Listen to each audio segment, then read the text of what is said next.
तक तैयार होने वाला राम मंदिर कुछ ऐसा दिखाई देगा।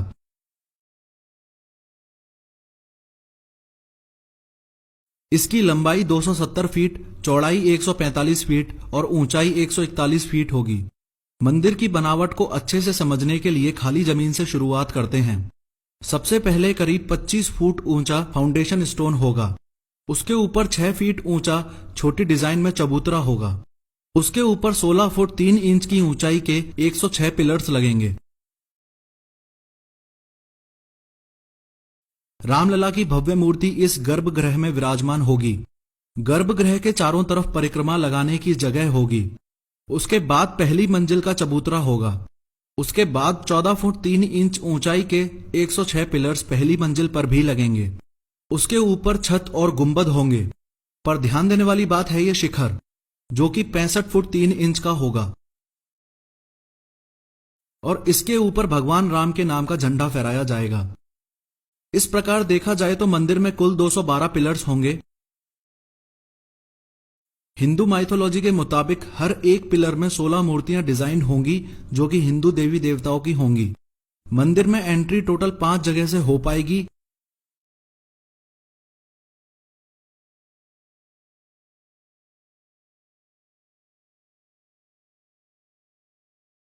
लेकिन मेन एंट्री इस जगह से होगी जिसे सिंह द्वार बोला जाएगा।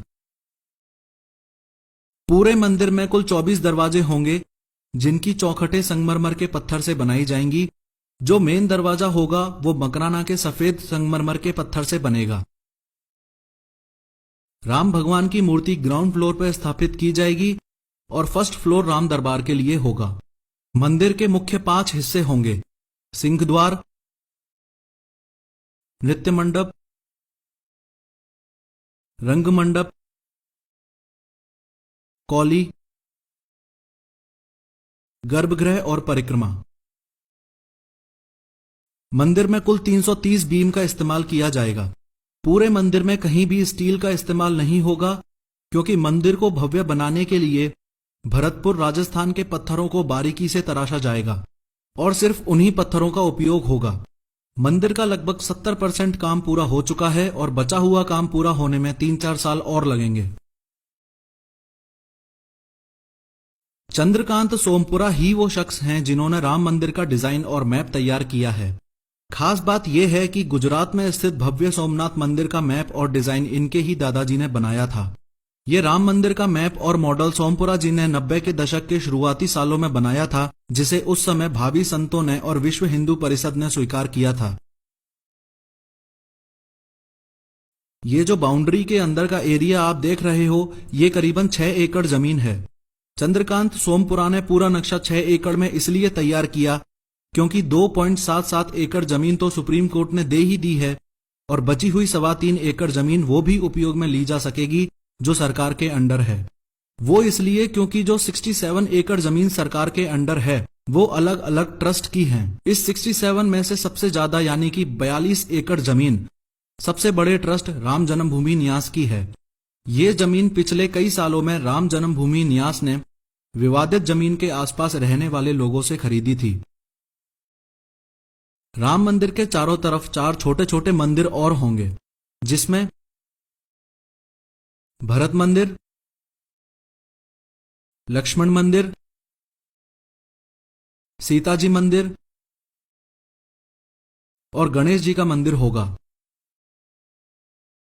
भव्य राम मंदिर के जस्ट सामने एक बहुत बड़ा विजय स्तंभ होगा।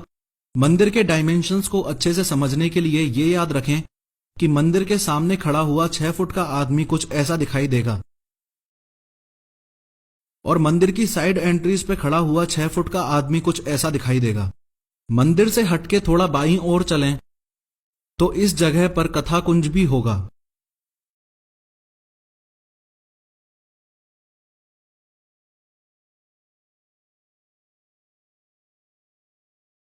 इसमें टोटल 4 जगह से एंट्री पॉसिबल होगी। रामकथा, महाभारत, रामायण, रामलीला जैसे स्टेज प्लेज के लिए यह जगह तैयार की गई है। इसके थोड़ा सा बगल में इस जगह पर रिसर्च सेंटर भी बनाया जाएगा।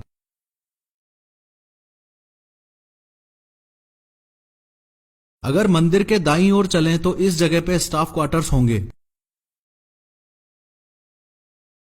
इसके अलावा ये जो अदर बिल्डिंग्स हैं, ये आने वाले भक्तों और दर्शकों के लिए धर्मशाला और भोजनशाला के लिए तैयार की जाएंगी। ये पूरी जमीन मजबूत फेंसिंग से प्रोटेक्टेड होगी और इस राम जन्मभूमि में घुसने के लिए ये 4 मुख्य द्वार होंगे।